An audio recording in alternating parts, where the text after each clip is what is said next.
बरसात की रात थी। बादल गरज रहे थे और हवा ऐसी चल रही थी मानो जंगल के दरख्त कुछ फुसफुसा रहे हो। रघुवीर उस छोटी सी ट्रेन से उतरा जो शाम को स्टेशन पर आखिरी बार रुकी थी। वह स्टेशन सुनसान था। नाम था कब्रिस्तान घाट। बोर्ड पुराना और जंग लगा हुआ। वहां कोई कुली नहीं, कोई चाय वाला नहीं, बस एक पीली ट्यूब लाइट जो टिमटिमा रही थी। रघुवीर ने अपना छोटा सा बैग उठाया और चारों तरफ देखा। कितना सन्नाटा है यहाँ, उसने मन में सोचा। गांव के लिए बस या टेमो का कोई इंतजाम नहीं था। स्टेशन मास्टर का कमरा बंद पड़ा। सामने एक छोटा सा रास्ता दिख रहा था, कच्चा कीचड़ भरा और पेड़ों से घिरा हुआ।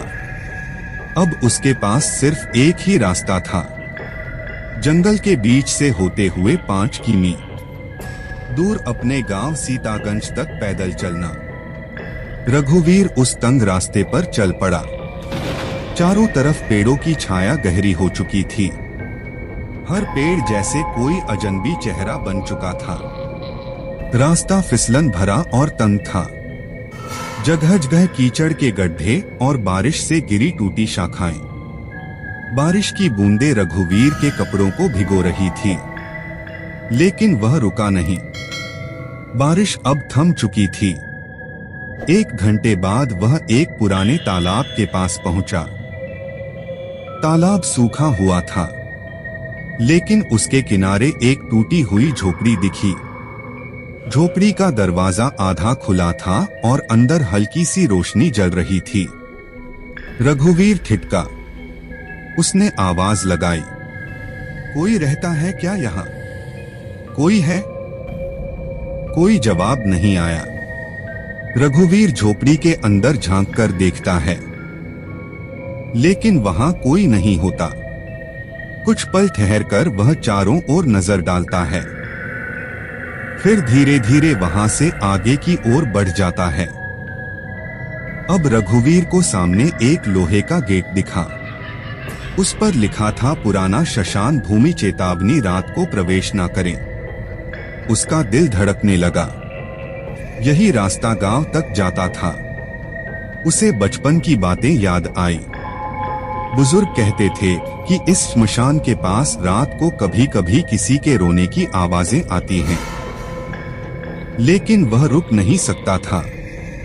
डर के आगे घर है, उसने खुद से कहा। जैसे ही वह कब्रिस्तान में दाखिल हुआ, बिजली चमकी और गड़गड़ाहट हुई।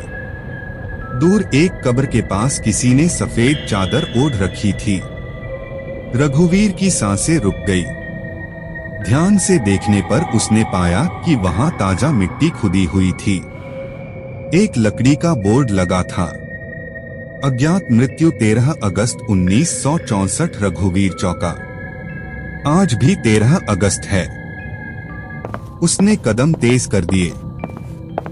उसके अपने कदमों की आवाज सुनाई दे रही थी, लेकिन अचानक उसे लगा जैसे किसी और के भी कदमों की आहट उसके ठीक पीछे आ रही हो। वह रुका। कदमों की आवाज भी रुक गई। उसने पीछे मुड़कर देखा, कोई नहीं। इस बार आवाज जरा और तेज थी। रघुवीर की सांसें तेज चलने लगी। उसने एक बार फिर पीछे देखा।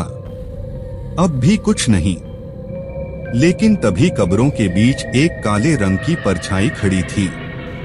ना ऊंचाई ज्यादा, ना चेहरा दिख रहा था, बस एक परछाई बिल्कुल स्थिर। रघुवीर ने टॉर्च उस पर डाली, लेकिन परछाई गायब हो चुकी थी। अब वह सीधे रास्ते की ओर दौड़ा। सामने सिर्फ एक तंग अंधेरी पगडंडी बची थी। जैसे ही वह पगडंडी में घुसा, आसपास की हवा और भी भारी हो गई। पेड़ इस तरह झुके थे जैसे किसी अंधेरे को अपने अंदर समेट रहे हो। रघुवीर, रघुवीर, कौन कौन है वहां? कानों में एक धीमी आवाज आई। वह ठिठ जवाब में सिर्फ खामोश। उसने देखा पेड़ों के बीच कोई एक छोटा बच्चा खड़ा था। बच्चा बोला, तुम बहुत देर कर चुके हो। अब रास्ता वापस नहीं मिलेगा। रघुवीर ने जोर से आंखें बंद कर ली और दौड़ पड़ा। भागते भागते वह एक पुरानी झोपड़ी तक पहुंचा। सांस फूल रही थी, बड़ी अंदर से रोशन थी। हल्की पीली रोशनी टिमटिमा रही थी। किसी महिला की तेज चीख सुनाई दी, मदद करो, मुझे बाहर निकालो। रघुवीर झिझका, किसे बंद किया गया है? उसने खुद से पूछा। हिम्मत करके उसने दरवाजा खोला। भीतर घुसते ही दरवाजा अपने आप बंद हो गया। अंदर एक आईना था, बहुत पुराना। आईने में एक लाल साड़ी में लिपटी महिला भी दिख रही थी। तुमने मुझे क्यों चलाया था रघुवीर? रघुवीर की रूह कांप उठी। मैंने, पर मैं तो तुम्हें जानता भी नहीं। अब जान लोगे। और महिला की आंखों से खून बहने लगा। रघुवीर कांपते हुए उस झोपड़ी से बाहर भागा। उसकी सांसें तेज थी, दिल बेकाबू धड़क रहा था। बाहर बारिश और तेज हो चुकी थी और रास्ता अब पहचान में नहीं आ रहा था। अचानक उसे बाईं ओर एक पुरानी कुटिया दिखाई दी।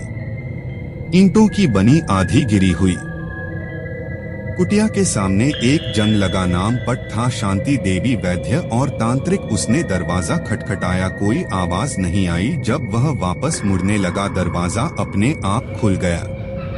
कुटिया के अंदर धुआं भरा था, अगरबत्तियों और किसी जली हुई चीज की दीवारों पर तंत्र मंत्र के चित्र थे। हड्डियां, जानवरों की खोपड़ियां। आ गया तू? ये बुढ़िया की कराहती हुई आवाज आई। तुझे याद नहीं, लेकिन तेरा खून, तेरा अतीत सब यहीं से जुड़ा है। तेरे दादा ने उस औरत को जिंदा जलाया था काली रात में, उसी कब्र पर जिस पर तू आज खड़ा हुआ था।